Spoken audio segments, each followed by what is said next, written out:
کراچی میں آپریشن کا شور، مگر لینڈ مافیا اپنے دھندوں میں مصروف ہیں۔ ملیر ڈیولپمنٹ اتھارٹی کے افسران کی ملی بھگت سے اربوں روپے مالیت کی سرکاری زمینوں پر قبضے کا سلسلہ تاحال جاری ہے۔ ملیر ڈیولپمنٹ اتھارٹی کو ٹھیکے پر لے کر لوٹ مار کا بازار گرم کرنے والے محمد علی شیخ کے مزید کارنامے سامنے آ گئے۔ M D A Taiser town scheme کی مزید 3 ارب روپے مالیت کی سرکاری اراضی پر گوٹ بنا کر قبضے کرنے کا سلسلہ جاری ہے۔ حیرت انگیز طور پر ایم ڈی اے کے کرتا دھرتا گریڈ 5 کے کلرک عرفان نے نئے تعینات ہونے والے ڈی جی نسیم الغنی سہتو عرف ڈاکٹر آستانہ کو بھی ماموں بنا کر اپنے قابو میں کر لیا۔ ایس بی سی اے سے بدنامی کے قصے کھاتے میں ڈالنے والے نسیم الغنی سہتو نے ایم ڈی اے میں بھی سسٹم کے سامنے ہتھیار ڈال دیے ہیں، بلکہ سسٹم کو اس بات کی کھلی اجازت دے دی ہے کہ جو کرنا ہے کرو، مگر ان کا حصہ ایمانداری سے پہنچایا جائے۔ پرائم نیوز کو موصول دستاویزات کے مطابق تازہ قبضے جس زمین پر کیے گئے ہیں وہ ایم ڈی اے کی جانب سے قرآن دازی کے ذریعے شہریوں کو الاٹ کی گئی ہے، اور ایم ڈی اے کے گریڈ 5 کے افسر عرفان نے محمد علی شیخ کے لیے جواد ایرانی کے ذریعے اس پر قبضہ کرایا ہے۔ حیرت انگیز طور پر قانون نافذ کرنے والے ادارے کے پاس موجود رپورٹس میں ان تمام قبضوں اور اس میں ملوث تمام افراد کے نام بھی موجود ہیں، مگر کسی قسم کا کوئی ایکشن سامنے نہیں آیا ہے۔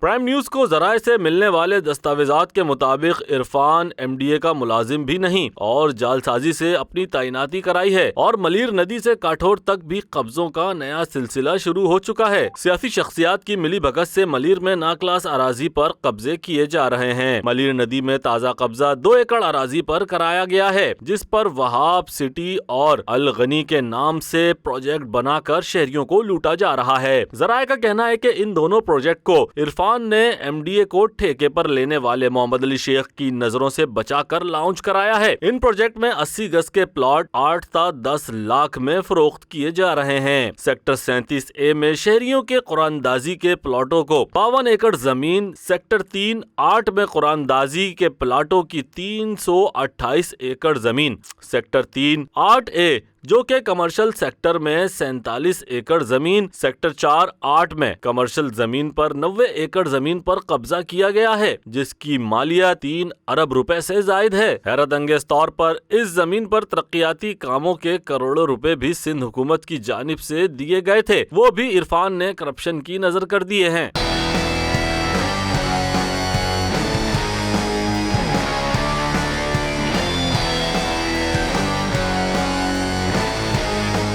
رپورٹ کے مطابق عرفان اور مبینہ لینڈ مافیا سرغنہ محمد علی شیخ کی ملی بھگت سے ایم ڈی اے کی 13 ارب روپے مالیت کی سرکاری زمینوں پر قبضہ کیا جا چکا ہے۔ ایم ڈی اے ایماندار افسران کی جانب سے نئے تعینات ڈی جی نسیم الغنی سہتو کو اس تمام معاملے کی رپورٹ دی گئی تو انہوں نے جواب دیا کہ وہ سسٹم سے نہیں لڑ سکتے، اس لیے جو ہو رہا ہے ہونے دو۔ ذرائع کا کہنا ہے کہ زمینوں پر قبضے کے حوالے سے کراچی میں چلنے والی ایک اہم ترین تحقیقات میں بھی محمد علی شیخ نے اے جی کے کہنے پر کچھ الزامات ایک افسر پر عائد کیے تھے۔ ذرائع کا کہنا ہے کہ ایم ڈی اے پر کنٹرول کے لیے پیپلز پارٹی کی حکومت کی مدت ختم ہونے کے بعد محمد علی شیخ بعض اہم عہدوں پر تعینات افسران کا نام استعمال کرتا ہے۔ ایم ڈی اے میں بڑے پیمانے پر سرکاری اراضی پر قبضوں کے حوالے سے ایک رپورٹ نگراں وزیر اعظم انوار الحق کاکڑ کو بھی ارسال کی گئی ہے، جس میں بحریہ ٹاؤن کو دی گئی زمین کا بھی ذکر شامل ہے، اور زمینوں پر قبضے میں ملوث ایم ڈی اے کے 3 سابق ڈی جی کے نام بھی اس میں شامل ہیں، جبکہ لینڈ گریبرز کے ناموں میں محمد علی شیخ کے علاوہ گریڈ 5 کے سرکاری افسر عرفان بیگ کو بھی لینڈ گریبر ظاہر کیا گیا ہے۔ اس کے علاوہ احمد بروہی،